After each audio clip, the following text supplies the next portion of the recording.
Check. I was going for Oh, scotch. there we go. Now we got sound. They have At, their at anniversary Specs, party.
That would because I didn't turn the mute button off. That was Joe. There you go. Cool. Joe Let's just go ahead and re-record everything. Well, James sent me a text too. Well, good thing. Okay. Well, they just missed all the.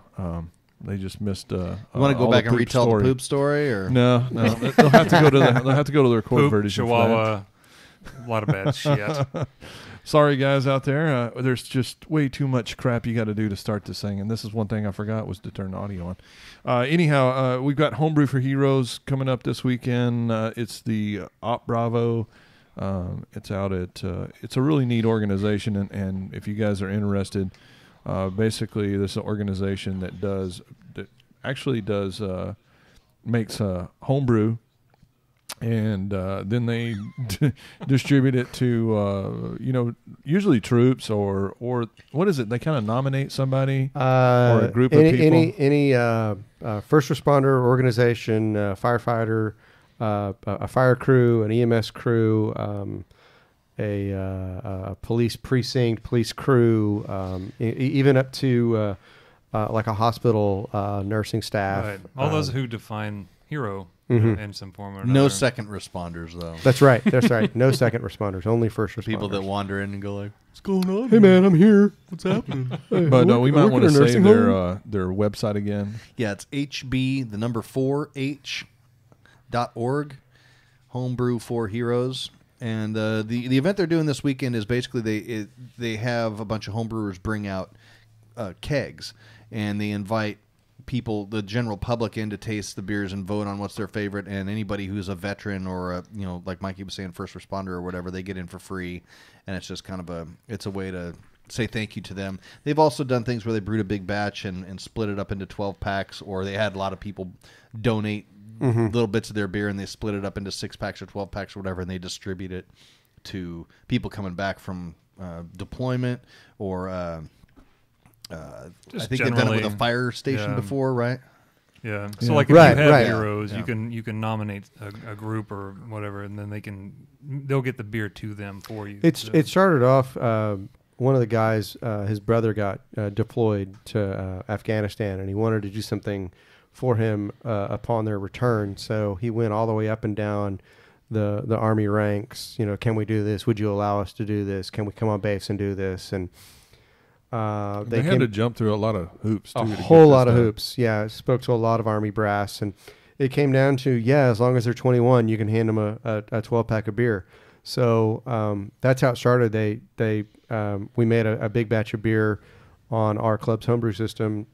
We all fermented it, we packaged it, we turned it back in, and his brother's entire platoon, regiment, I don't know what the size was, group got when they were undeployed. They got a 12-pack, right? They each got a 12-pack of beer. And it wasn't was it just one beer, or it was multiple different beers, I believe, if I'm not that mistaken. First one may have just been the APA brewed. The first one was one big batch that was split up. The second time they did it, people just brought some of their homebrew in bottles, and they made mixed packs. Right. The new way they're doing it is you nominate, like Brandon would nominate, a fire crew because, they did something awesome and he witnessed it.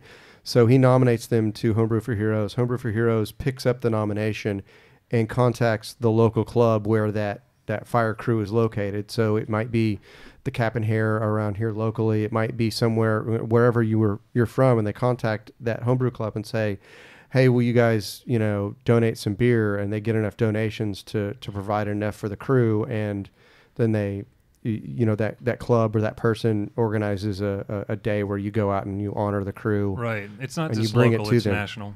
Yeah, it's anyone in the nation. So if you're hearing this, you can nominate someone locally. And they'll make it work. It works a lot better than my first organization, which was Homebrew in Front of Heroes, where I would just sit in front of the fire station and drink homebrew. Oh, yeah. I think that's a good organization. Good job, guys. I'm having one for you. Way to go. They didn't appreciate that as much. No. So you didn't catch them. This is a much better. You didn't catch them at 7 a.m. when they're getting off shift. You caught them at 8 a.m. while they were stuck on shift.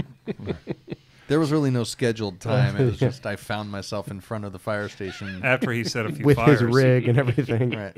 So if you are local, this Op Bravo is it Saturday at Shannon Brewing in Keller. Keller. Noon which to is it's what's time does that thing kick off? Do noon you know? to 5. It's noon to 5. Mm-hmm. You can come up and sample a bunch of home brews, and then if you are I think it's if you are a first responder and or Active duty if or you're veteran. if you're firefighter, police, EMS, I believe they would.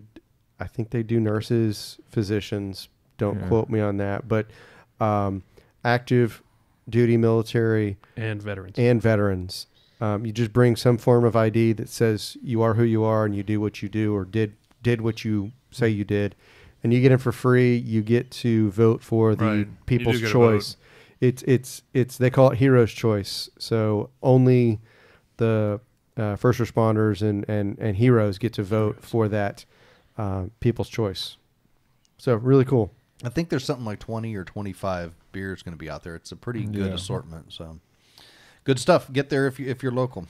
Yeah, and check out. And we also had Craig, one of the founders of the place, or not founders of the, but we also we had Craig on and to talk about Homebrew for Heroes. I think one time. Oh yeah, way back in the early shows with also that and electric brewing. Yeah, and then also we've had the Shannon guys on a couple different times, I believe too. So did it on the video. So check that out. Shannon's a cool spot too. It's very pet friendly, very kid friendly. They have a really nice outdoor area. The weather's beautiful right now, so it's a fun event to go to.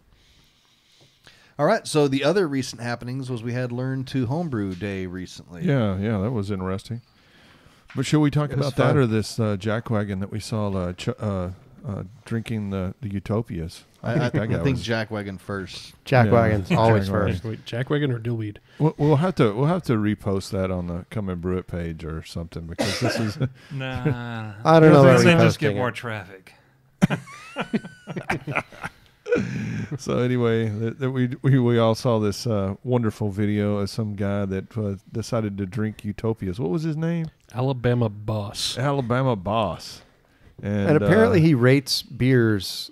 Yes, he rates beers and alcohols and whiskeys. I like beers and alcohols. I went through his page and I didn't see a whole lot of beer rating. Neither did I. Looked for a while. I was like, "Where's the other beers that you've been chugging?" He titled it as rating beers and whiskeys. I didn't see so much of that. Just him doing that and some other random shit. So. Yeah, and catching catfish but with his bare hands and. Let's call that noodling. Yeah, I didn't get that far. Mikey's an expert on this. Apparently, I have. But yeah, names yes. Bottle of Utopias. The sport no. This year's Utopias. $200 bottle. Yeah, went and picked some up. 1,500 bottles, I think total. 13,000. No, I don't think. No, it was only like 63 casks, but I don't know how big the casks are. Mm-hmm. Probably 55 gallon, I would imagine. Probably, yeah. But not a lot. Yeah, he went in, he took it, he talked a little bit about it. And I will say I was happy that I saw him pour a little bit first, smell a little it, brandy snifter. taste it. Yeah, took it properly. the right way.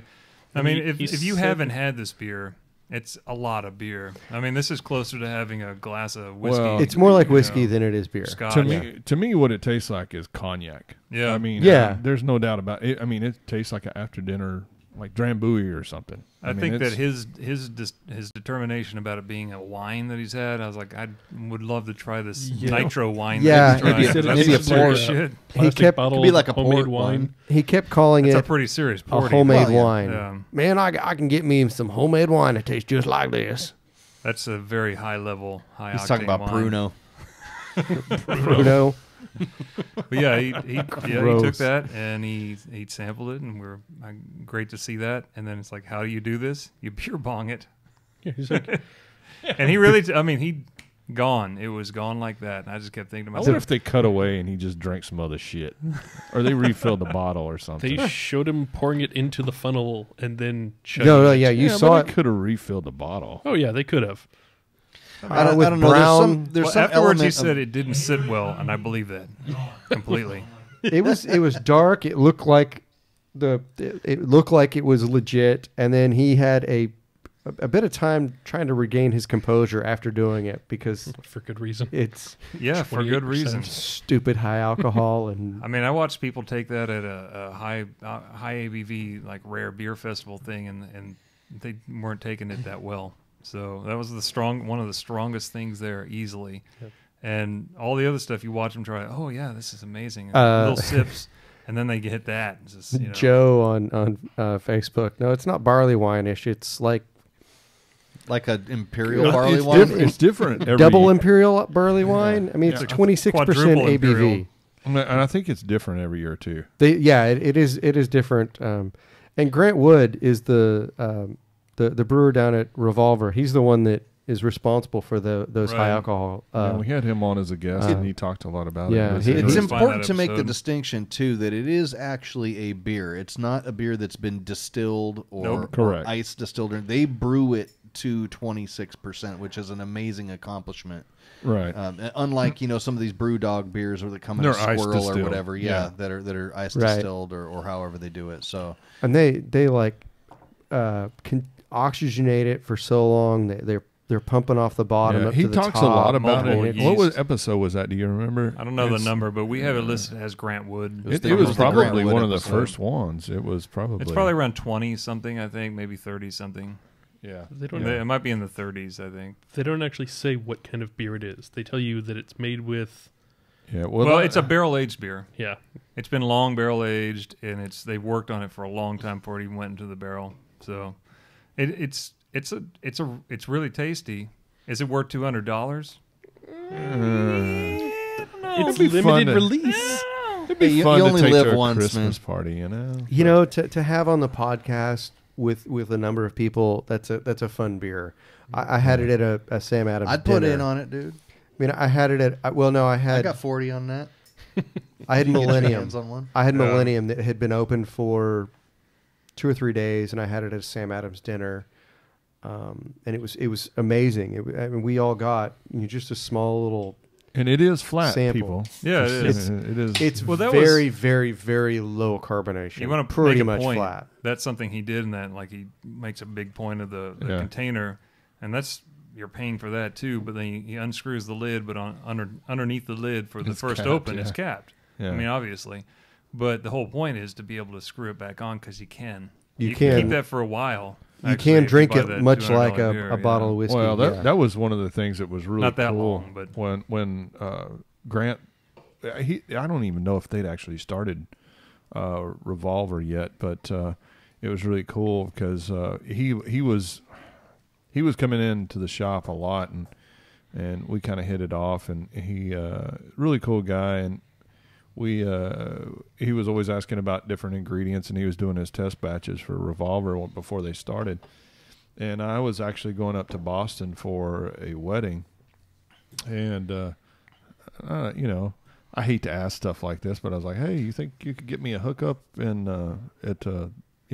Boston at Sam Adams?" And man, they gave me the royal treatment up there, and it was really cool. And at the end of it, it was kind of funny because when you come into the first room and you have to buy your ticket, and I was like, "Well, I'm here for Grant." Grant set me up a private tour or whatever, and all the people are sitting around there, waiting for their tour to start up, and they're like, "Oh, Stubblefield," and then they come through and they have these, the Sam Adams glasses, and they have the nice ones, and they're full of Boston Lager and stuff, and everybody else gets a plastic cup. I was like, I felt like I was like the real thing, you know what I mean?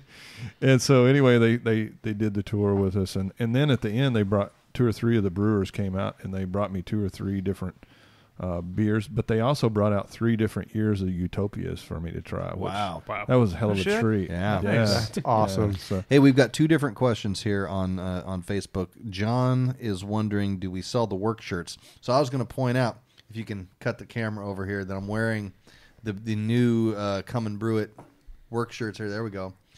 Very nice looking shirt. You can see that's what John's asking about. Yes, we do sell them, sort of. Yes. So you guys that are Patreons, you do have your shirts are on the way in FedEx. So We sent the out guys that 4 are, some odd shirts the other day. Yeah. We had another guy come in today and pick his up. Yeah. So Local. John, go to patreon.com/Come and Brew It Radio and look at being a sponsor. There's a sponsor level that includes a free shirt. It's one of the different things that you get. it's along with your $10 or sponsorship, so. $20 a month. We were doing T-shirts, but I was like, you know what? If these guys are going to sponsor us for that amount of money, we're going to get them a nice shirt. Right. So these shirts are really nice. Yeah.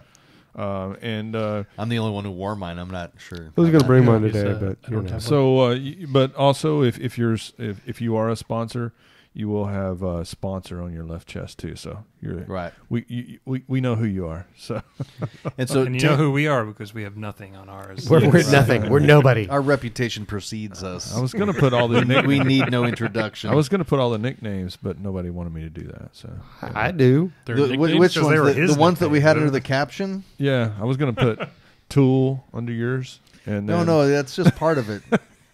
It's what was it? Seller of tools, brewer of beer, slayer of poon. Poon. Yeah, yeah. Yeah, it's the things I'm good at in order. Except for his shirt would have cost like $80. And, That's right, yeah. Stitch, so. We could just say jack of all trades, master of none.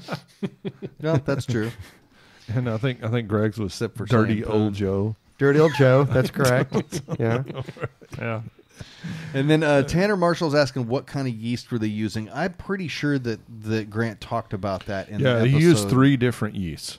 It was a champagne, a sherry, and some other ale yeast. He wouldn't really share the actual Well, makeup. he but, talked about that at the Homebrew Club meeting as well. That was about If you go back and 2-3 listen to years that ago. episode, Tanner, he goes into more depth about it. I don't remember off the top of my head. He does. So It's a good episode. it is for a good detail episode. On, He's on a- all the things that he did before he got And over Joe here, is so. actually asking too, is it barley wine? I would say it's No. its own animal. It's yeah. We talked about it, that. It really is. Yeah. It's not too rich on any dark We did malt. talk about it's, that. it's not too. It tastes like It tastes like some kind of like a Cognac? schnapps or Yeah, it's cognac. compared mostly to you know, cognac. It's dark, but it's like a dark brown, but not like a brown ale. It's Hey, kiss me arse. It's hard to describe the actual base Does he malt listen that to must the go into this, podcast? so. Hey, I'm trying to run this damn camera back here, fool. All the cameras and all the Facebook and you're it's doing a just way great too job. I've been much. watching your camera cuts. I've been impressed. It's Have really you? complicated. Look at that guys, one okay? right there. Perfect. You're a hero Nice. among men. Yeah, I wouldn't say there's like a base style for this beer that we could compare it to. its It own really animal. is. It is. Well, the other thing to it too is that Moonlight Meadery makes a Utopia's Right. mead Oh, yeah, out of the that barrel. he actually gets those barrels from Samuel Adams when they're done. I don't know how he Wow. did that, and he ages a mead in them. Now, That was early if on. I remember right, when I listened to the interview with Michael Fairbrother, that mead is $50 a bottle, Yeah. Yeah. and these aren't large bottles. No, if they're- you've ever bought any Moonlight Meadery, I think they're I have one. $3.50. Well, the little one's $3.75. $20. Well, I've paid $14 for their meads, but this Oh, one's mead's not $50 a bottle. I think so. I paid Honey's not $27 cheap. for the. Do we have any Apple of the pie Fairbrother interviews on any of the podcasts, or was it just the video on YouTube? No, The it video. was there was an audio one. Was it? Oh yeah, Yeah. we did. Mhm. We did. It's a include it. really good It's one, a blue too. bonnet. It's the last blue bonnet. So Yeah. blue bonnet 2017. Yes. Remember when you invited him to the hotel room of death? And Yes, yes. Dude, I've been holding that one in all day. Sorry. But anyway. Okay, so I let's get get to to learn learn sensory to gold. Homebrew Day because there was a lot going on. I watched a little bit of the live video y'all did, and I was it was impressed. pretty. It was Especially at Greg. Greg was like brewing, 3 batches at one time? Two. Was two. it 2? It was 20 Okay. gallons worth. Yeah. Nigel was brewing 2. Nigel sort did. of. Nigel did 2. Didn't he do? He did a 10 gallon and a 5 gallon. So overall, what we did Well, I was thought he 55 gallons. I thought he did 2 batches on a stand and the 10 gallon. No. Okay. There wasn't time for that. Plus, he had some issues with his stand up front. With you can see that actually on the video. We were asking him, "How'd you fix the problem over there, Nigel?" And he basically blew it. He blew that problem. He blew that problem Blew the right out of shit the out of water. that problem. So, but Like he grabbed Pretty some Woman hose style, and then he or? blew that hose, and It was very Pretty Woman. yeah, Yes. pretty No- much. No kissing, but everything else. Everything else. All right. Yeah. But yeah, we did 55 gallons that day.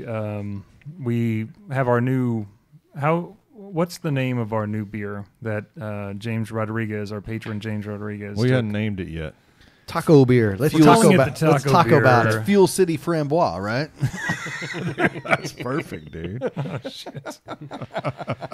Well, we have an interesting new beer that C&D we're letter calling to a taco come. beer. Well, our patron James Rodriguez, he lives here in Fort Worth. He tried it, and we decided to make a 10-gallon batch of that. He got the version that's going to become a kit. He took that home, which is something for you patrons if you want to become a $20 patron and you're in the local area and or you're out there somewhere. We want to coordinate a brew day with you, whether it's here or wherever you are, and we can work on a recipe together, and then you get a free beer out of it, and we'll just do this together, one place to the we other. could even so. ship it to them, or Yeah, vice exactly. versa, or we can do both. Yeah. But we did that, and then then the next one was a patron recipe for James Castellano, which was 5 gallons of a holiday spiced ale. We did that on the Grainfather. Mikey Correct. took care of that one. Then I did 20 gallons of a Saison to test out the Omega yeasts that we just got in. We did 4 different versions of that with Brew in the Bag as well, just to try some efficiency on that, which we did a milled one time and then a double milled version. And then we did 10 gallons of an American Stout as an extract. Nigel took care of that. We did another 5 gallons of the Peppermint Porter on the Grainfather. Yep. And then Nigel also did 5 gallons of a Belgian Pale, which he took home, but he did that one as an all-grain cooler batch. And we don't get to try that, I guess, because he's being a dick. 'Cause, Damn British. No. Australians are Australian. Oh, I'm Make sorry, sure you those get that damn right. Australians. Yeah. But I think we had maybe on a whole, including us running everything and whatever else, we probably had around 40 or so people coming and going. And then at the end of it, the best part, Chris brought up his keg or camp kegerator, which we really needed at the end of the day because he had some good stuff on there, and it was really nice to have that at the very end of the day when it's like, man, I need something to drink. I'm gonna name it the Camperator. Camperator. The Camperator. I think Camp Kegerator is where it's sticking. You got to be for a name careful right with now. these guys naming stuff. You could end up with a name like Chilbo, but Yeah, the Chilbo. The Chilbo. That's a good name right there. That No, might, it's the Camperator. the Camperator. Yeah. But I think See what fits on overall, a stencil. despite all of the rest, we had some issues here and there probably, and it was just a long day, but I don't think we had any real major trouble with anything. no. So I think it came out to be a pretty good brew day. I hit all my numbers, but I was a little warm on my mash. But we'll see how Yeah, that we works were out. a little low on the 2 Grainfather batches, but overall it was a pretty good day on that. Did you do just straight normal? Mm-hmm. Yeah. Okay. So, do we want to get into the brew in a bag stuff as a follow up to that? Well, I mean, that's basically that day is what leads into the rest of what we're thinking about recently, which is, brew in the bag and some of the things that we've tried, because I tried some batches before now. There's a blog out there about it on our website. And then we did the holiday spiced ale, which is something that we were going to do a show on it and actually talk to James to develop that recipe on the show, and we didn't get to do that. And Mikey and I sat down, and Stubby, and Stubby doesn't like them, so he didn't want to put that much into those. But we talked about what should we throw into this? Such a dick. And you know what Stubby gave us? Don't use a whole lot of clove. Yeah. So we that was- used 2 cloves. Right. Yeah. And I think that's a lot. There are the things out of it. Plus, we had the camperator. Camp whatever. Kegerator. Camp kegerator. The Camperator. And Patent pending. Damn it. so those are the things that kind of came out of that, and that's something that we thought we'd just hit them Sounds all like it up, should vibrate or something. because those were all our Maybe reasons. it does. It's Chris's, so it probably does. Only one of the taps, okay? The silver one with the really big handle. Yeah, the one that's lower than all the rest. It's Nigel's tap, okay? But it depends on where y'all want to start, honestly. Let's start with the brew in a bag, because I think then we can get into Right. the different recipe I didn't know where y'all formulations on want the to start on two. that. This is something we're going to do probably another full episode on. We've got a customer we need a lot more who does work it on this. regularly that's going to come in and talk about it more. This is just kind of a surface level thing, but it is a subject that's long overdue, especially after reading the American Homebrewers Association, the AHA survey results that they sent out. When I listened to How that many episode people use recently, it, how many people are doing brew in a bag? It's something that definitely needs to be covered, and it's a totally different animal these days than it used to be years ago. Oh yeah, definitely. Because there's purpose-built equipment, and there's different ways, the different configurations that people are using It's the bag been and that refined kind of completely. thing. Yeah, it's I been mean, refined. This started with the Australians apparently, but Nigel would know.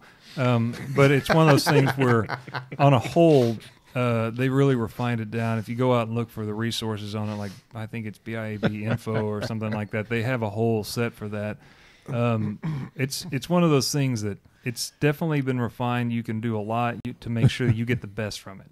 So there's a Facebook comment. I've just got to come in because I think this is funny.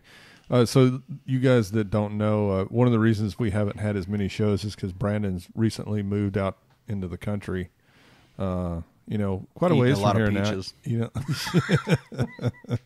But anyway, one of the comments is so now that Brandon has a country home, is he growing an Amish beard? That was one of the comments. Well, I didn't see that comment. It was on the Come and Brew It page. So, on the comment. I actually trimmed off my Amish beard recently. I had a pretty good one going. I'd have to probably shave the mustache, right? Is that what it is? It's just straight burns to beard, back to burns. Yeah, there you go. Yeah. Brother Hezekiah. Oh, perfect. I'm not that far out in the country. I'm 10 minutes from Costco. You can't really call yourself in the country if you're that close to a Costco. You have to be a minimum half hour from a Walmart, Costco, or Sam's. Right. Maybe. I don't know about Walmart, but those All are he's everywhere. got is pure water, apparently. We'll get on to that on an episode, too. Yeah, we'll talk about that. Who was that comment from? Hey, damn. Oh, okay, all right. From the guy who actually has an Amish beard? Yeah, exactly. Oh, okay. All He's right. hoping you'll be a beard bro. And doesn't he live in a trailer in the middle of a field? It's called a tiny house. It has wheels on I it. call right? it a tiny house. It has It has wheels wheels on with it, the and you trailer. can hook it up to a car and move it. Yeah, and he has a compostable toilet, too. Yes, you can throw the whole toilet in the compost pile. It's a cardboard toilet. At any rate, let's get back to the brew in a bag a little bit. And again, we're not going to go real in-depth in it, but there's a couple things that Greg wrote as far as details here that I thought were pretty interesting. So, Greg, you want to kind of give us an overview of what you did and what your results were like? Well, what we did that day, being the goal, like I'd already done some batches, and you can look at this on our website. I did some batches before to find out if I could brew 3 beers in the time it normally would take me to make one, and a standard 3-vessel system without herms, just whatever, that kind of thing. And I did, and it worked out really well. I hit all my numbers more or less within range, like right at, if not off by a couple of points, basically. And I thought, well, let's do that again, and we talked about it. So we decided to go, and this is the first time I've done a 10-gallon batch with the brew in the bag. And what we did is we just did 2 batches, same recipe, but one of the recipes we decided to mill twice because we generally get that request more often than not for a lot of brew in the bag folks. It's sort of one of those things that I think is out there. It's like, if you're going to do it, double mill it, get better efficiency. The same as the other myth of like you're not going to get good efficiency if you don't add more grain or double mill it type of thing. Yeah, and the thing is, since there's not a true lauter. You're not actually sparging. Right. You're just basically picking up a bag and squeezing it Yes. out. You don't have to worry about a stuck mash. Right, Because you can just exactly. squeeze the wort out of it. Which is something that we took into consideration for these batches because we wanted to try our new Omega yeasts as well. And that's something that I thought, well, we're going to make this. We're going to do 4 batches. Let's add a lot of flake grains and whatnot, and we'll use some of these bugs that are in the Omega blends that are out here for the Saisons and whatnot. And I thought, what better way to try that than do brew in a bag where you don't have to worry about a stuck mash when you're adding that much flake grain, pounds of. Anyway, we tried that, went through it all. I tried to calculate as far as what we're going to have as far as absorption rates, boil off and whatnot to start a mash, because you're usually going at more of a full volume when you dough in. That's sort of the general standard of that. If you get out there, there's more precise numbers. I will say that. I'm going off the general sort of estimates of things, and I went in. Let's say it's going to be a 10-gallon batch. We had 22 pounds of grain. And I went with about 13 gallons of strike water because I was thinking, let's see how this works just at 13. I don't want to push it all the way up. And I'm glad I didn't because For how we're much to grain? the top, 22 pounds. Okay. It pushed it all the way to the top, mashed at about 150, 151 for Saison. And we lost a few degrees temperature here, I think, on one of them. One of them did drop. Yeah, 2 or while I 3 was degrees. out, I forgot some stuff. I had to go home and get it. But plus, it was a windy day. I didn't get to have full insulation on anything. Normally, I would brew outside of the wind. I'd be like in my garage or whatever. Did all of that. Hopefully, I was just hoping that the grain was going to fit in the bag. We used some of the bags that we have up here with handles and worked through it all, pulled them out, worked with them, squeezed them, went and got my gloves, took them, got a large colander that I use, put it on top of that, let it drain a little bit, squeezed one down, got as much out as I could, which I probably could have gotten more out. It left me with about, out of the 13 gallons, left me with about maybe 11 and a half or so. That's pretty good. Yeah, I got about that much out of it. And then the next one was probably right at, I would say, still about 11 and a half, just off visual estimate. These are rough estimates on these things. Don't take this as precise science. I backfilled up to 12 gallons, started my boil, right?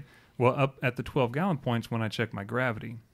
And at the pre-boil gravity, and then when we finished boiling at the same volume, I did the same thing, and across both, I found out that the efficiency was basically exactly the same.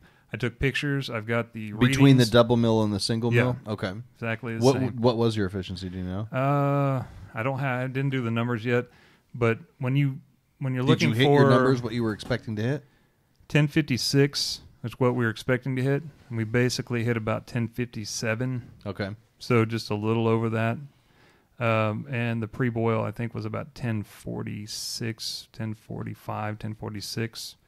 So if you think about that, adding back the rough estimates on those without just really crunching it down and being exactly precise, which is you can do with the brew in a bag batch, shows that it's like, man, the only difference I saw was the fact that the double milled batch left a whole lot more excess grain in the trube and the dust basically and whatnot that the fine stuff came through more so than it did with the one time through. Well, and that's something that we get that comment all the time, and we have a little different mills here at the store than what your typical homebrewer mill is going to be too.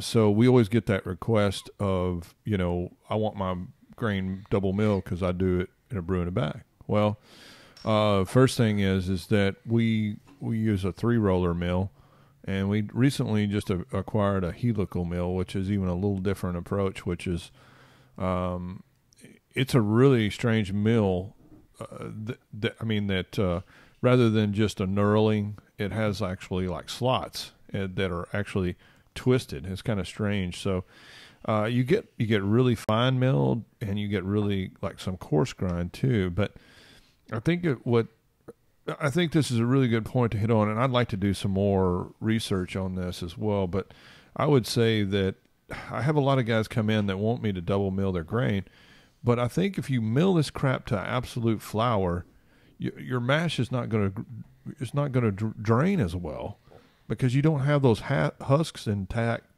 that allow that water to come out.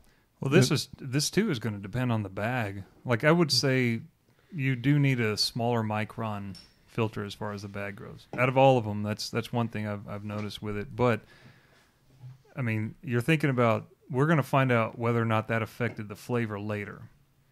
The boiling of that much excess grain that stayed in the wort, I would think. But well, and that's another question too I get a lot is if you have grain in your boil, is that going to make a difference? I don't even think that makes a big difference, because if you did a decoction mash and you're boiling the crap out of it for 10 minutes, wouldn't that have an effect on it as well? And Sure. exactly. So, see, that's the point but I go back to my original batches. I did 3 batches of Saison and more or less 2 double IPAs, a Pliny clone and a Heady Topper clone. I tasted nothing off in any of those batches, and y'all tasted I brought most of those up, so you probably tried them.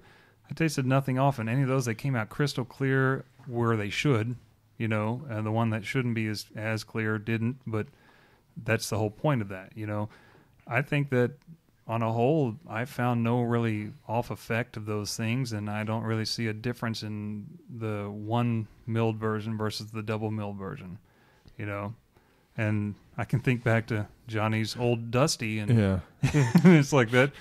You know, even that didn't really have a whole lot of off flavors other than the fact that it was a lot of You wouldn't have random known dust. if there was an off flavor in it. It was like every flavor in the world Exactly. crammed into one beer. Yeah. But there were no I miss tannins. that beer. There were I'm no so glad. true like outside off flavors. Yeah, There were so, non-grain flavors. Let's give our listeners a little backstory on that. Basically, Johnny came to me one day and he goes, "Would you mind if I just collected the dust out of the mills for a little while and build up some stuff?" And I was like, okay, I You want guess. trash? Sure.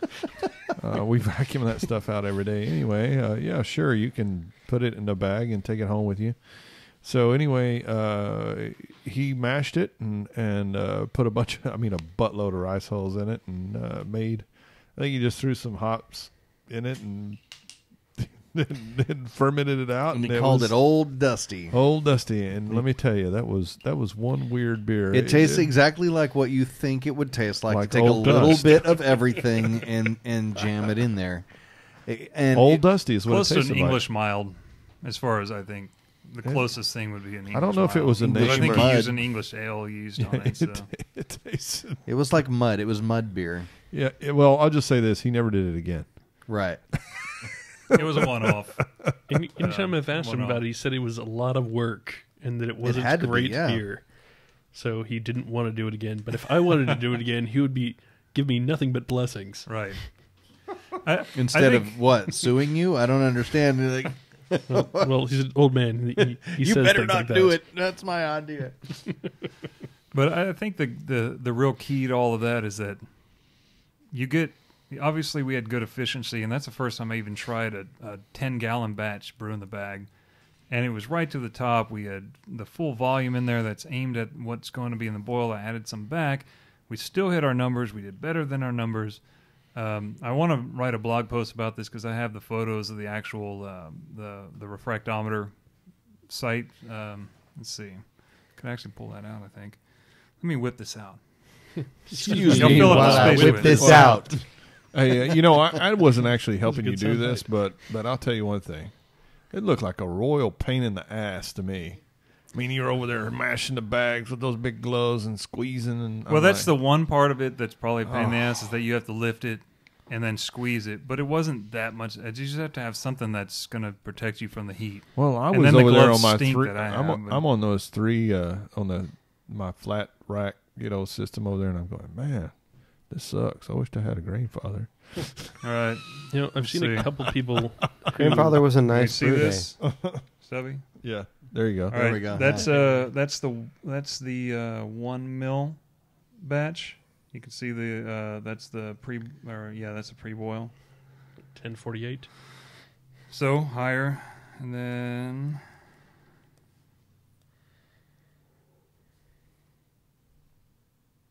Exactly the same. Yeah. right, Yeah.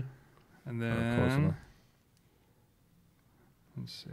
So if you're not watching this, he's basically showing the readouts on his refractometer, and they're One's a little higher. A absolutely little higher. pretty close to exactly the same.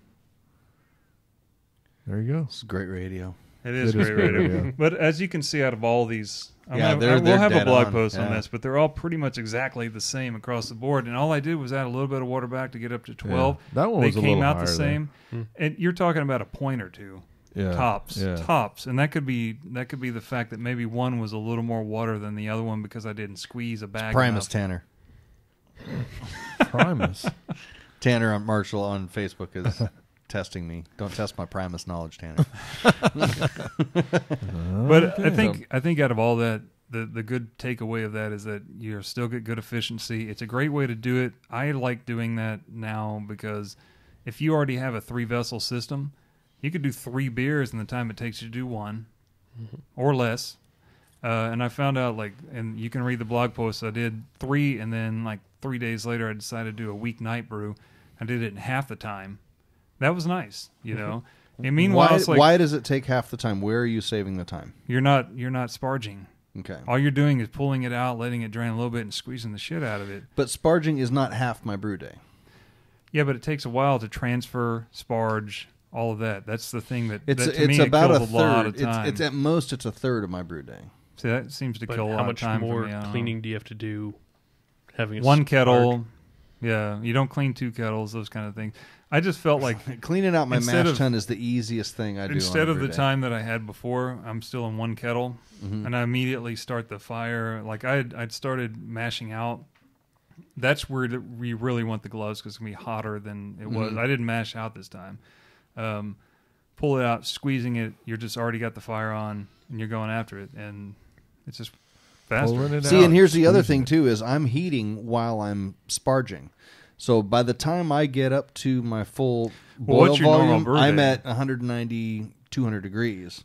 How long does it take? 4 you on a hours normal for day? 5 gallons. Well, see, 4 hours is good. A lot of people take up to 6. You know, Wow. But mine but are that's usually what I'm around 5. That's what I'm saying is that you can shave a lot of time off a regular brew day. What I found when I brewed an extract batch and I hadn't done it for a long time is this doesn't take that much less time. The only thing I'm cutting out really is the sparge because steeping grains takes almost as much time as Right. as your mash does anyway. And I realized if you just cut the sparge out, that doesn't really save you that much time. It's It about usually- 45 minutes. Yeah, that's usually Yeah, what it takes. 40, me. 45, About 45 minutes, and then instead of sparging, all you're doing is lifting a bag out and lighting the fire. If you already have the fire on, you know, that kind of thing, you just lift the bag out and squeeze it out, and you're going. It's the small minutes, I guess, if anything. I'm not arguing that it's the best. No, and I'm not approach trying by to any argue means, either. I'm so- just trying to figure out where all the time. You're saying it takes half as much time, and I'm like, well, my sparge is not anywhere near. When half I did my brew 3 day. in Mhm. 5 or so, like 5 to 5.5, maybe. I did 3 batches in that. I was like, that's a lot to get You're done. in crazy that. doing that. That's 3 a lot to keep different track batches. of. Yeah, it was a hard day. You'd but have to be really organized to do that. It's just staggering. I don't think I could. That was just I don't think I staggering, could even but- have and one not beer drinking, and do that. not Yeah. drinking until about like halfway through the second one. Maybe you have some beer, that kind of thing. That way you're already mashed in on the third one, and then you're starting to boil on the second one. But I just felt like it's a valid method. That's what I want to contribute about I this. do It's agree, a totally yeah, valid yeah. method. We cannot deny that it really works. I think there are still a lot of myths and misconceptions surrounding the And we'll get method, into that so- more when we do the full episode. And I think it goes back to what we're saying that it's evolved. Equipment has Yeah. evolved. Processes have Yeah. evolved. Sure. Well, and that's one of the things that I've noticed is that I've seen some people, they go, oh well, I'm brewing a bag, and they're basically got a rim system or a Herm system, and Right. I'm like, well, that's Or they've fine. got a cooler mash tun and they're just using a bag instead As of a a false false bottom, bottom. Yeah, which is a exactly. great way to do it. I brewed with a guy who did that, and I thought that's genius. You Yeah. just pull it out and right. and it makes it so much easier. And don't have a have to stuck worry mash. about the false bottom coming up and grain Right. getting underneath it or anything Exactly. like that. One So- of the things that I would think too that I would really like to do some experimentation on would be your shelf life, because I think there would be a huge difference there. Well, that's where I kind of come into it with Yeah. like what gets out of the bag, what's not, how much oxygen exposure overall, those kind of things would Well, matter. I'm just thinking So- about all the protein that you're going to have in there that you're not going to have in a normal. Yeah, normal I batch. firmly believe that there cannot not be a difference between real clear wort and wort with a bunch of grain material, Cloudy, and yeah. protein and stuff in I mean, it. there is a reason you do a Vorloff. right, exactly, yeah. So, and I've seen some guys that do the brew in a bag method that they're recirculating, and I'm like, well, I mean, that you're really only at that point you're really only doing a regular setup. You just Right. happen to use a bag to filter Instead your of a But, grain. well, Right. and you're doing maybe one vessel instead of several, and you, for a lot of people, the brew in a bag thing is a space issue. If you're Right, yeah. you don't have a lot of space for stuff, and so that's a way to solve that, and that makes It's a lot of minimalist sense, you know? approach if you're only doing it that one way. Like with us, most of us have 3 kettles sitting around. We have 3 burners. Right. Why not do something more with what you have instead of just one batch all the way through, Well, I can see a valid application for that. And let's say if I'm doing a wedding or something and I know it's going to be drank within a couple of weeks, I probably wouldn't think twice about doing something like that. But I still think your time would be longer than a few months on a keg or something. Yeah, but I'm just saying from like if if I'm brewing a Russian Imperial Stout or a Belgian Triple or something like that I'm going to keep for a long period of time, I just don't think that would be a valid method. But we need to do one. But we should test it. That would be a great way to do it. Well, like I say, we are going to have one of the customers at the shop here that does it all the time has agreed to come in and talk more about it, and that'll help a lot because we'll be able to directly ask questions to somebody who's done it for a long time and maybe has verifiable results and maybe some samples that we can taste. And which is something that we've talked to a few of you online about this, and we're looking for if anyone's been doing this for an extended period of time, a few years or something, you've really been doing this process, you latched onto it early, those kind of things.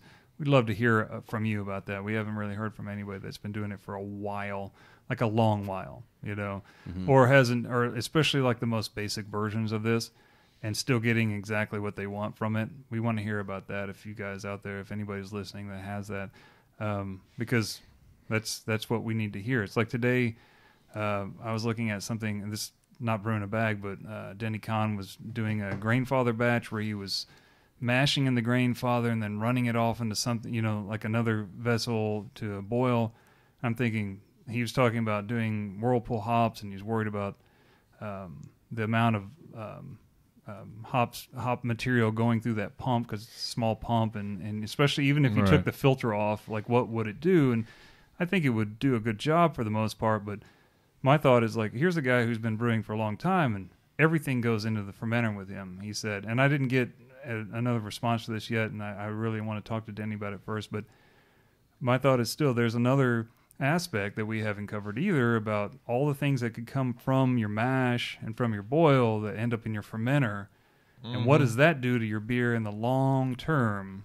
Well, I'm a big believer in it. It's very tough to say, your beer is definitely going to be better if you do this one thing, and if you don't do this one thing, it's not going to be as good. Where to me, it's an accumulation of things. All the little things in the step in your process all add up to being what your beer is at the end. And for me, I've found that when I pay attention to every little detail, when I make sure my wort is super clear and things like that, my beer comes out better. And I don't think I can necessarily attribute it to one particular thing. And if I change that one thing, would that thing by itself change the quality of my beer? But it all adds up. Yeah, it's that whole process. Yeah. You've grown accustomed to doing that whole process. Multi-factor. And you don't know which one of those specific things you do and all those the specific orders you do. If you took one of those out, is that going to make a difference? Or if you added something else in? Right. And then everybody's palate's different. Right. They're going to be sensitive to certain things more than other people are, and it depends what you're looking for out of your beer. You're the one who has to be happy with your beer. And so for me, something like super clear wort going into my kettle is important to me because I find that the beer that I make when I do that is better. But, it's tough to have that argument like, well, if you did the exact same thing except for that one step, would you even be able to tell the difference? The only way you can really tell that is if you forgot a step and tasted it afterwards for a batch you've made multiple times. So we had a question on Facebook, and I think we can touch on this a little bit, but I don't want to get too carried away with it. But he was asking about protein and shelf life, and I think the best way to look at this, anytime you can leave out some of the trub or the protein. Think about this as your cold break, and your hot break are protein. If you're not getting, and so some of this is when you're thinking about your beer, think about it this way. I kind of look at it from this standpoint. If you think about steak. If you took a steak and you threw it out into your front porch and you just let it sit there, well, it's eventually going to break down. All of those proteins are going to start to break down and rot, basically. So, if you have too much protein in your beer, it can cause your beer to not have as long a shelf life. So that's why one of the reasons that it is important for you to chill your beer properly and chill it quickly, so you do get a cold break, so that protein falls out. So there's been numerous experiments too online if you look at them. However, if you get 100% of the break out, it's actually detrimental to your yeast too. So there's some give and take there, you know. So you want to keep a lot of it out, but you don't want to keep 100% of it out. For example, on my system, I like to recirculate while I chill. And the reason I do is because I'm thinking, you know what? I'm going to leave I do that too. I'm going to leave that cold break in the kettle instead of in my fermenter. Right. So we could cover a lot of ground on just that one subject, but I think that's kind of the gist of where you kind of got to look at it. You have a lot of break or a lot of protein that gets into your bottles. You're probably going to have some oxidation problems, and your beer's just not going to last as long. Well, I think we need to do a further. series of experiments. It may take a little while before we get back to this, but that's something that we could do multiple batches of, and then let those beers age. We're already talking about maybe doing some stuff too, where we get some beers and see how they age over time. So if you keep listening, we're going to try to do. And just think about those. You can go back to the German episodes that I actually brought some the beers back from Germany, and we tried them. The ones on the shelf, versus what we bought here in the United States. So, and they're dramatically different, right? And I mean, they're different, even different colors for that matter. So, of course, oxidation can cause your beer to get darker too. So, I've had some beers that I've put into the fermenter, and I come back about a week later, and I'm like, oh my God, look, it's changed. I mean, it's gotten darker, and lo and behold, it was pretty oxidized. So, anyway, Tanner, go ahead. Brandon, did you have a question? You had something about brewing the bag. Did you already ask it? No, that was it. I was curious Earlier about he said the something. time I'm not going savings. to tell you. I'm going to No, surprise it's you. the time savings thing that I have a question on. The Okay. time savings and the less cleaning thing it always just blows my mind. I clean my mash tun out in 5 minutes while my beer is boiling. It's it literally, instead of sitting on my ass for 5 minutes, that's what I do. So I don't know. Some of the things I do too about what people say are the advantages. I think, well, that's not that much of an advantage. Taking 5 minutes to spray it out and I guess hit it with one a thing that sponge could real matter quick, with that, you know? like the cleaning, would be letting the mash tun drain. If you're doing a 10-gallon batch, you try to let it drain as much as you can before you dump it, because it's hot, those kind of things. I don't know. Yeah. All of it runs together depending on what you do. So, and it sounds like I'm arguing against brewing a bag, which I'm not. I'm just, when I hear some of the reasons people say they do it, it just makes me, I say, well, that doesn't seem like much of a reason to me. The cleanup part in particular is one that, but I just threw the bags away this time. So. Yeah, that was one of the things I was sitting there and I was going, man, that's what a pain in the ass. And at the end of the day, Greg goes, if you don't mind, I'm shop used to these. I'm throwing them in the trash. And I was like, I don't blame you. Well, there's your cleanup savings. I mean, Right. You got to pay a little more money for I a did bag, do that but- last 20 time, bucks a but I was mash like, tun. no.